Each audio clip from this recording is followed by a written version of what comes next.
어느 날 예술가들이 모여서 인생의 고통이 찾아올 때 어떻게 극복할 수 있겠는가를 서로 토론하게 되었습니다. 인간관계에서 증오가 생길 때, 또 경제적인 문제가 생겼을 때, 창작 활동 중에 무기력이 찾아왔을 때 이것을 어떻게 해결할 것인가 각자가 서로 토론을 하게 된 것입니다. 그때 한 사람이 이렇게 얘기를 했습니다. 나는 친한 친구를 찾아가서 나의 고통을 하소연합니다 라고 얘기했습니다. 또 다른 사람이 이런 얘기를 합니다. 나는 독한 술을 마시고 잠시 고통을 잊습니다 라는 얘기를 합니다. 또 다른 사람이 이런 얘기를 합니다. 증오와 분노가 생길 때, 문제가 생겼을 때 정면으로 부딪혀서 싸웁니다 라는 얘기를 했습니다. 여러분들은 어떻게 하십니까?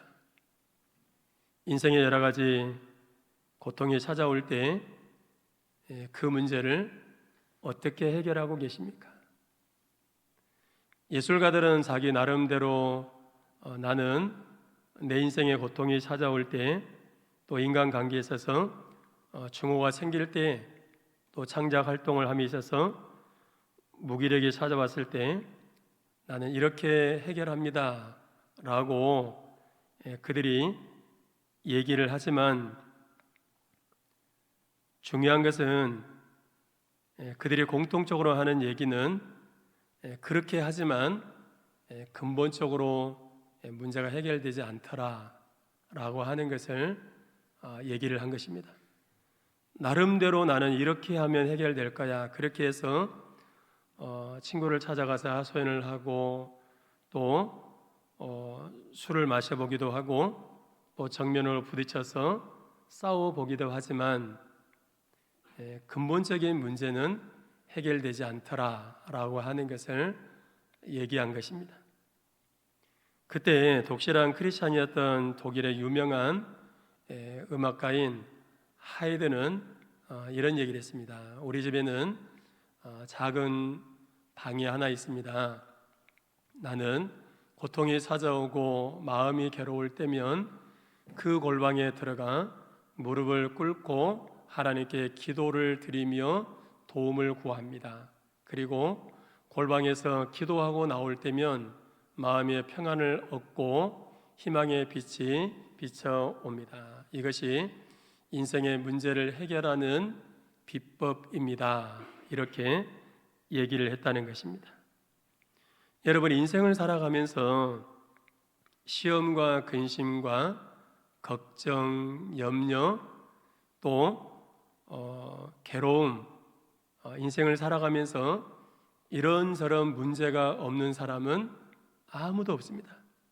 인생을 살아가면서 모두가 다 이런저런 문제를 안고 살아갑니다.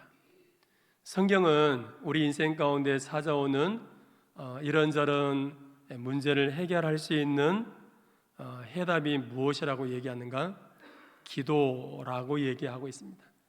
그래서 성경에 이렇게 얘기합니다. 같이 한번 읽으실까요? 너는 내게 부르짖으라. 내가 내게 응답하겠고 내가 알지 못 크고 은밀한 일을 내게 보이리라. 너는 내게 어떻게 해요? 부르짖으라고 얘기합니다. 인생의 문제를 해결할 수 있는 방법이 무엇인가?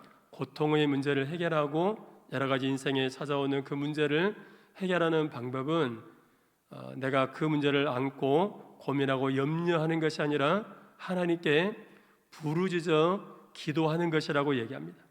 시편 50편 15절에도 오면 환난 날에 어떻게 하라고 얘기하죠? 나를 부르라고 얘기합니다.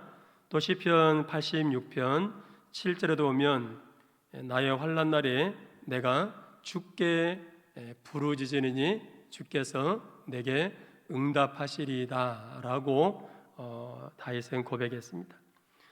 우리가 잘 알고 있는 마태복음 7장 7절 8절 말씀 같이 읽으실까요? 구하라 그리하면 너희에게 주실 것이요 찾으라 그리하면 찾아낼 것이요 문을 두드리라 그리하면 너희에게 열릴 것이니 구하는 이마다 찾는 이는 찾아낼 것이요 두드리는 이에게는 열릴 것이니라. 아멘. 이 말씀을 믿으십니까? 부르짖으라고 얘기합니다.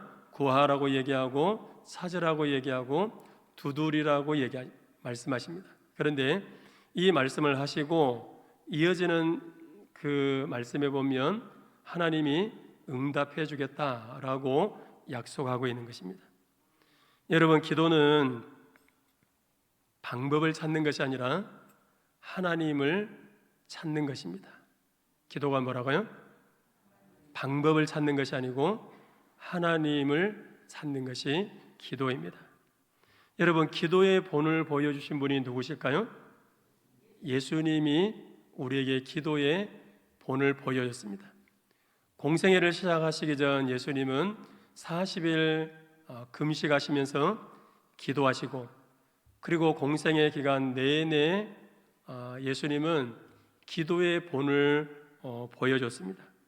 새벽 미명에 일어나서 한적한 곳으로 가서 습관적으로 그랬습니다. 그러니까 어쩌다가 한번 새벽에 기도하신 것이 아니고 예수님은 습관을 쫓아서 한적한 곳에, 아무도 방해받지 않는 그 한적한 곳에 가셔서 새벽에 기도하시고, 때로는 밤을 지새우면서 철야하면서 예수님이 기도하셨습니다. 기도 부탁을 받은 제자들이 잠을 자고 있을 때는 예수님이 그런 제자들을 깨우시면서 시험에 들지 않게 깨어 기도하라고 기도를 강조해 줬습니다. 성경에 보면 예수님은 설교하는 방법은 가르쳐 주지 않았습니다. 예수님이 설교하는 방법을 가르쳐 줬다면 아마 목사님들이 설교하는 것이 한층 더 쉬워지지 않았을까. 예수님이 가르쳐 준 대로 하면 되니까.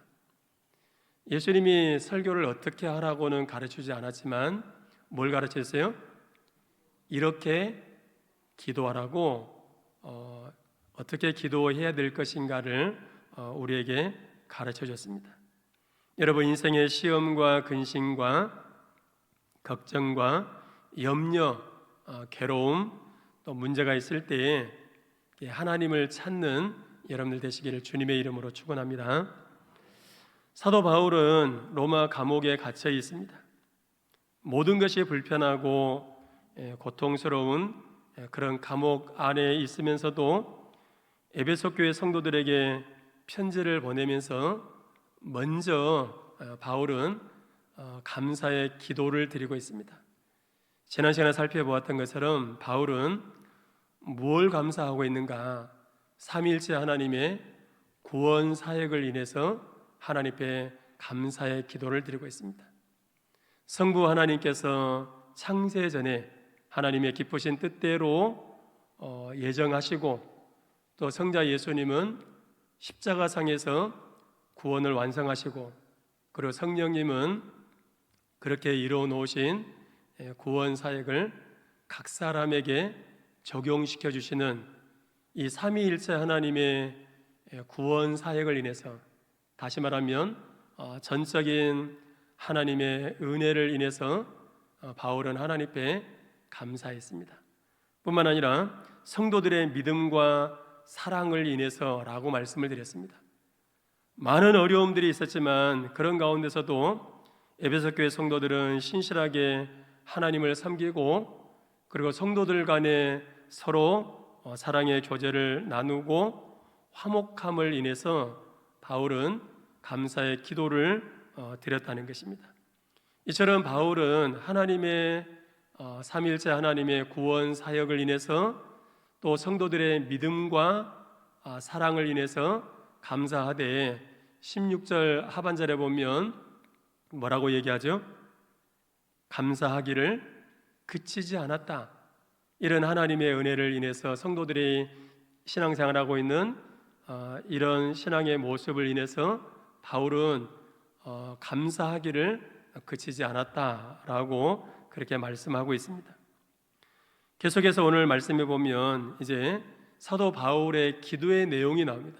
사도 바울이 뭘 기도했는가? 기도의 내용이 나오는데, 기도의 내용이 앞서서 기도의 대상이 누구인가를 17절에 하고 있습니다. 우리 주 예수 그리스도의 하나님 영광의 아버지라고 말씀하고 있습니다.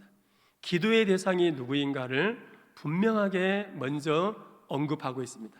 주 예수 그리스도의 하나님 영광의 아버지가 우리의 기도의 대상이다, 바울의 기도의 대상이다 라고 얘기하고 있는 것입니다. 예수님께서도 제자들에게 기도를 가르쳐 줄 때 어떻게 기도하라고 얘기하죠? 하늘에 계신 우리 아버지여 라고 하나님 아버지를 부르고 기도하라고 가르쳐 주었습니다. 마태복음 6장 6절에도 보면 은밀한 중에 계신 내 아버지께 기도하라고 말씀하고 있습니다. 그러니까 성경은 우리의 기도의 대상이 누구인가? 누구에게 기도해야 될 것인가?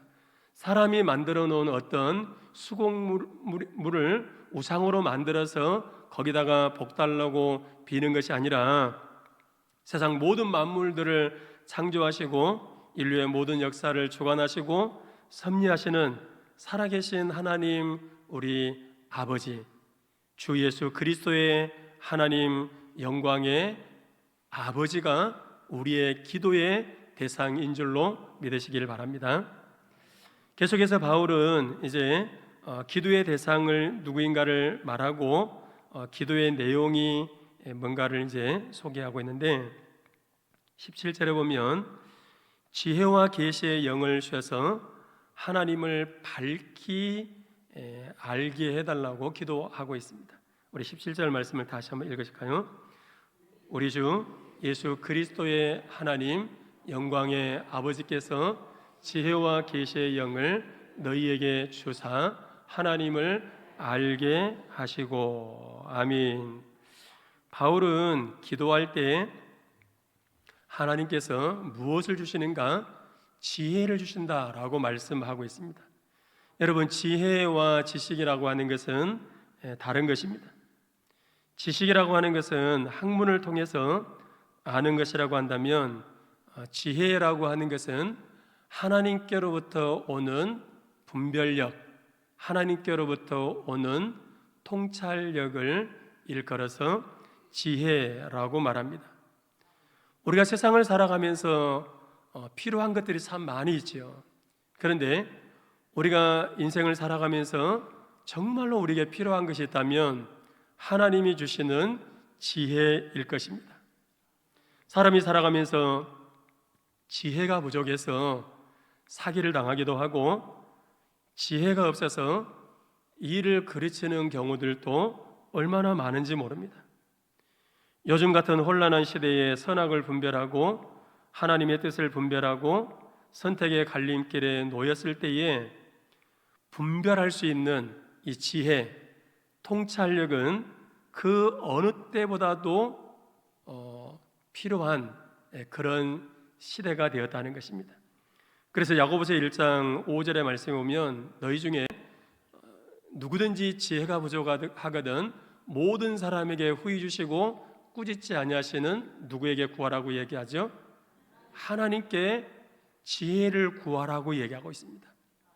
그러니까 오늘날 시대에 그 선악을 분별하고 하나님의 뜻을 분별하고 선택의 갈림길에 놓인 그런 우리 인생길에 무엇을 선택해야 될 것인가 지혜가 필요하다는 거예요. 그런데 그 지혜를 주시는 분이 누구세요? 하나님이시라는 거예요. 그래서 후히 주시고 꾸짖지 아니하시는 하나님께 지혜를 구하라. 그러면 주시리라고 말씀하고 있는 것입니다. 열왕기상 3장에 보면 솔로몬이 하나님께 일천번제를 드립니다. 일천번제를 드리고 났을 때 하나님께서 꿈에 솔로몬에게 나타나셔서 내가 내게 무엇을 줄고 너는 내게 구하라고 얘기합니다. 그럴 때 솔로몬은 자신을 위해서 부귀 영화를 장수를 구하지 않습니다.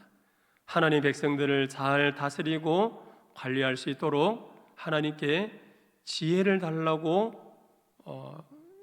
요구하지요. 그때 하나님께서 솔로몬에게 네가 내 마음에 합한 것을 구했다라고 얘기하시면서 솔로몬이 구하지 아니한 것까지도 주시오.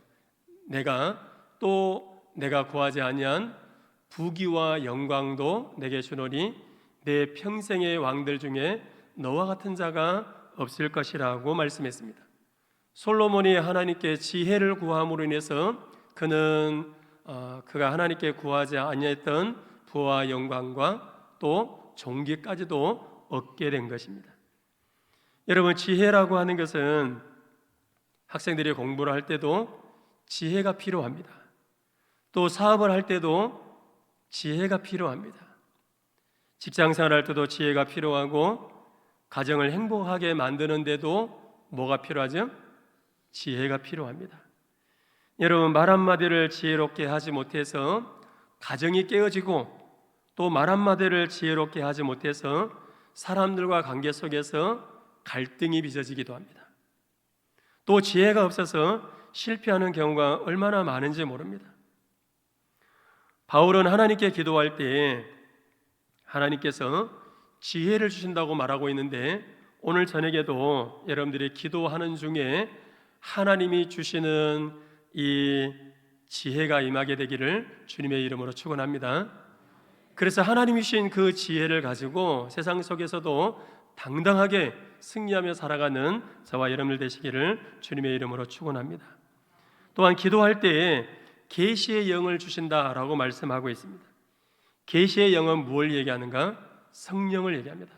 기도할 때 성령을 주신다라고 하는 것입니다. 이처럼 기도할 때 지혜와 계시의 영을 주시는데, 기도할 때 하나님께서 지혜와 계시의 영을 주시는 목적이 무엇인가?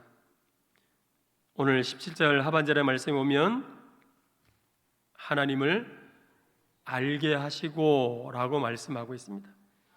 지혜와 계시의 영을 너희에게 주사 하나님을 알게 하시고 라고 했습니다. 그러니까 하나님께서 기도할 때 지혜를 주시고 성령을 부어주시는데, 그 목적이 어디 있느냐? 하나님을 알게 하는 데 목적이 있다는 거예요. 하나님이 어떤 분이신가를 알도록 하기 위해서 지혜와 계시의 영을 부어주셨다라고 말씀하고 있는 것입니다. 그런데 하나님을 안다라고 하는 것은 단순하게 지식적인 알만을 얘기하지 않습니다. 머리로만 하나님이 어떤 분이신가를 아는 것을 얘기하지 않습니다. 하나님을 안다라고 하는 것은 경험적으로 아는 것을 얘기하는 것입니다. 그래서 이 알을 말하는 지식적인 알을 얘기하는 기노스코라고 하는 단어를 사용하지 않고, 체험적으로 하나님을 경험하는 에피기노스코라고 하는 단어를 사용하고 있습니다. 그런데 우리가 하나님을 머리로만 지식적으로만 아는 알미 아니라 경험적으로 우리가 하나님이 어떤 분이신가를 알아야 될 것인데, 경험적으로 하나님이 어떤 분이신가를 아는 것은 인간의 어떤 이성을 가지고, 인간의 지혜를 가지고는 알 수가 없다는 것입니다. 그래서 고린도전서 1장 21절에 보면 이 세상이 자기의 지혜로 하나님을 알아요 몰라요? 알지 못한다는 거예요. 그러면서 고린도전서 12장 3절에 보면 성령으로 아니하고는 어느 누구도 예수를 주로 신하고 고백할 수 없다라고 얘기했습니다. 오늘 기도하는 중에 여러분에게 지혜와 계시의 영을 부으셔서 하나님이 어떤 분이신가를 머리로만 아는 것이 아니라 경험적으로 알게 되는 그런 은혜가 있어지기를 주님의 이름으로 축원합니다. 기도하는 중에 여러분을 만져주시는, 치유해 주시고 회복해 주시는 그런 하나님을 경험할 수 있게 되기를 주님의 이름으로 축복합니다. 두 번째, 무엇을 위해서 기도했느냐?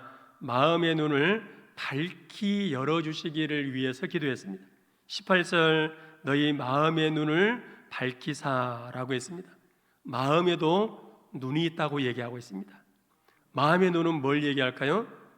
하나님을 보는 눈을 얘기합니다. 하나님을 보는 눈, 이것을 작게 얘기하면 어떻게 얘기할 수 있을까요? 영안이라고 얘기할 수 있습니다. 여러분, 아담이 타락했을 때에 육신의 눈은 밝아졌지요. 범죄함으로 인해서 그들의 육신의 눈은 밝아져서 그들의 부끄러운 수치를 발견하게 되었고, 그래서 하나님이 두려워 숨었다 그랬습니다. 그런데 육신의 눈은 밝아졌지만 마음의 눈은 어두워지게 된 것입니다. 하나님을 보는 눈이 어두워져 버렸던 것입니다. 사람에게는 세 종류의 눈이 있다고 얘기를 합니다. 사물을 바라보는 육안, 육신의 눈, 그리고 사물의 이치와 원리를 깨닫는 무슨 안이 있을까요? 지안이 있고, 그 다음에 하나님을 바라보는 마음의 눈인 영안이 있다는 것입니다. 여러분, 하나님은 영이시기 때문에 우리 육신의 눈으로 볼 수 있어요, 없어요?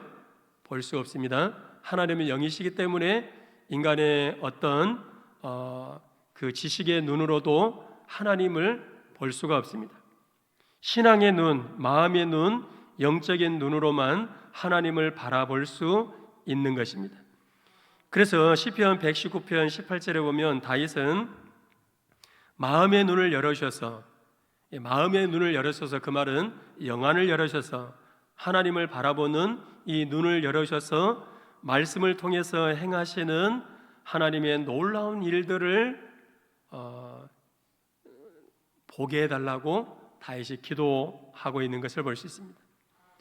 하나님을 보는 여러분의 마음의 눈이 밝아질 수 있기를 주님의 이름으로 축복합니다. 마음의 눈을 밝히사, 오늘 바울은 세 가지를 알게 해달라고 기도하고 있어요. 영안을 열어주셔서 하나님 이 세 가지를 알게 해달라고 기도하고 있는데, 첫 번째로는 마음의 눈을 밝히사 부르심의 소망이 무엇인지를 알게 해주십시오. 부르심의 소망이 무엇인지를 알게 해달라고 기도하고 있습니다. 18절, 너희 마음의 눈을 밝히사 그의 부르심의 소망이 무엇이며 라고 했습니다. 쉽게 말하면 바울은 지금 무엇을 깨닫게 해달라고 기도하고 있는가? 예수 그리스도 안에서 부름받은 성도들이 소망의 사람이 되었다, 소망의 사람이 되었다라고 하는 것을 깨달아 알게 해달라고 기도하고 있는 것입니다. 예수 믿는 저와 여러분들은 소망의 사람이 된 줄로 믿으시길 바랍니다. 우리가 예수 믿기 이전에는 허물과 죄로 인해서 하나님과 단절되어 소망이 없는 자들이었습니다. 그러니까 하나님과 단절이 되어서 영원히 소망이 없는 그런 인생들이었습니다. 에베소서 2장 2절에 얘기하고 있는 것처럼 세상 풍조를 따르며 공중 권세 잡은 마귀를 따르고 본질상 진노의 자녀들이었습니다. 뿐만 아니라 에베소서 2장 12절에 이렇게 얘기합니다. 그때에 너희는 그리스도 밖에 있었고 이스라엘 나라 밖의 사람이라 약속의 언약들에 대해서는 외인이었고 세상에 소망도 없고 하나님도 없는 자였다. 그러니까 예수 믿기 이전에는 우리는 하나님과 단절되어서 하나님과 전혀 관계가 없는 사람이었고, 그리고 소망도 전혀 없는 자들이었다는 것입니다.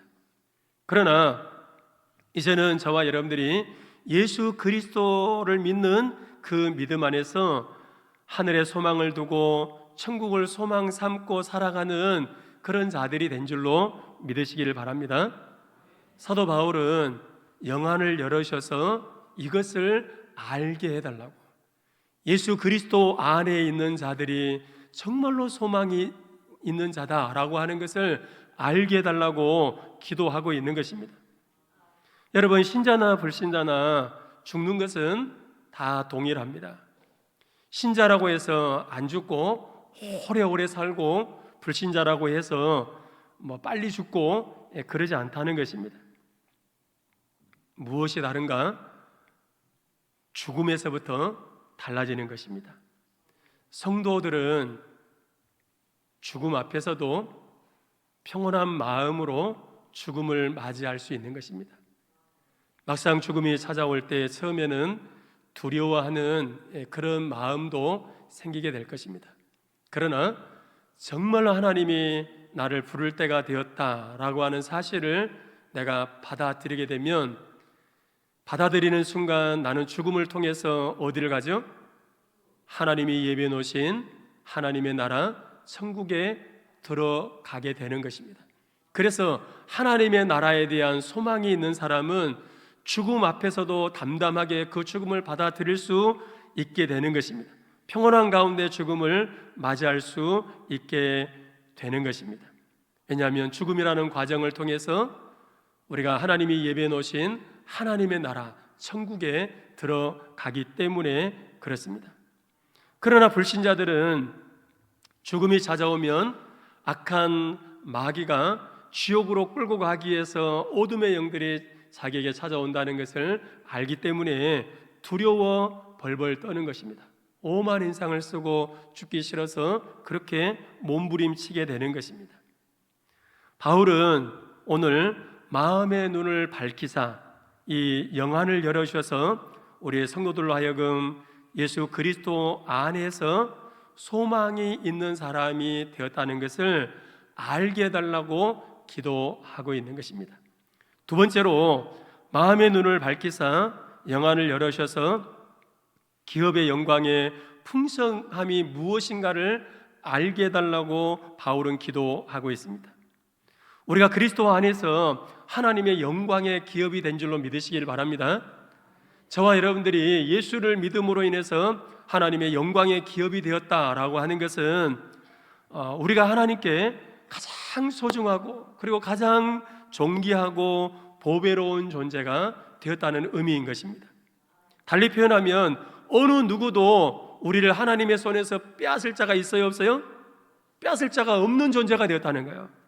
뿐만 아니라 마귀가 아무리 우는 사자처럼 덤벼든다 그럴지라도 해할 수 없는 존재가 바로 우리라는 거예요. 영광의 기업의 풍성함을 얻은 우리가 그런 존재라는 거예요. 뿐만 아니라 세상 것과는 비교할 수 없는 하나님의 나라 천국을 유업으로 상속받게 될 자가 되었다는 말입니다. 여러분, 이것을 안다면 잠시 잠깐의 쾌락과 욕심 때문에 영광스러운 기업의 축복을 결코 잃어버리지 않을 것입니다. 그런 성경에 보면 세상의 욕심, 세상의 욕망, 쾌락, 이것 때문에 영원한 것을 상실해버린 사람이 나오죠. 그 사람이 누구냐면 에서라고 하는 사람입니다. 에서는 팥죽 한 그릇 때문에 잠시 잠깐의 쾌락과 욕망 때문에 장자의 축복을 팔아 넘겨버리는 영원한 것을 잃어버린 망령된 자가 되고 말았습니다. 바울은 하나님을 보는 이 영안을 활짝 열으셔서 우리가 하나님께 얼마나 소중한 존재가 되었고 또 얼마나 존귀하고 보배로운 존재가 되었는지, 그리고 세상 것과는 비교할 수 없는 하나님의 나라 천국을 유업으로 이어받을 자가 되었다는 것을 알게 해달라고 기도한 것입니다. 마지막으로 마음의 눈을 밝히사 하나님을 보는 영안을 활짝 열으셔서 우리에게 베풀어 주신 하나님의 능력을 알게 해달라고 바울은 기도하고 있습니다. 19절의 말씀을 같이 한번 읽으실까요? 그의 힘의 위력으로 역사하심을 따라 믿는 우리에게 베푸신 능력의 지극히 크심이 어떠한 것을 너희로 알게 하시기를 구하노라. 아멘. 여러분, 우리가 믿는 하나님은 무한하신 능력의 하나님이신 줄로 믿으시길 바랍니다. 모든 것을 다 아시고 모든 것을 다 하실 수 있는 전지전능하신 하나님이십니다. 그 하나님은 말씀으로 우주 모든 만물을 창조하셨고 우리를 구원하셔서 영생을 선물로 주셨고 오늘도 하나님의 특별한 섭리 가운데 하나님의 백성들을 지키시고 돌보시고 인도하신다는 사실을 믿으시길 바랍니다. 뿐만 아니라 그 하나님은 우리의 피로도 아십니다. 그래서 때를 따라서 우리의 피로를 채워주시고 또 옛사람을 속사람을 강건케 해주시고 죄악된 옛사람에서 벗어나게 해주시고 죄의 유혹에서 벗어나게 해주시는 분이십니다. 그래서 베드로전서 1장 5절에 오면 하나님의 능력으로 보호하심을 받았다, 하나님의 능력으로 내가 보호하심을 받았다라고 얘기하고 있고, 예수님께서도 요한복음 10장 29절에 보면 내 아버지는 만유보다 크심에 아무도 아버지 손에서 빼앗을 자가 없다라고 말씀하셨습니다. 사도 바울은 로마서 8장 35절 37절에 이렇게 고백하고 있습니다. 같이 읽으실까요? 누가 우리를 그리스도의 사랑에서 끊으리요? 환난이나 공고나 박해나 기근이나 적신이나 위험이나 칼이랴. 37절 그러나 이 모든 일에 우리를 사랑하시는 이로 말미암아 우리가 넉넉히 이기느니라. 아멘. 여러분, 하나님이 베풀으시는 그 힘의 능력으로 당당하게 승리하며 살아갈 수 있게 되기를 바랍니다.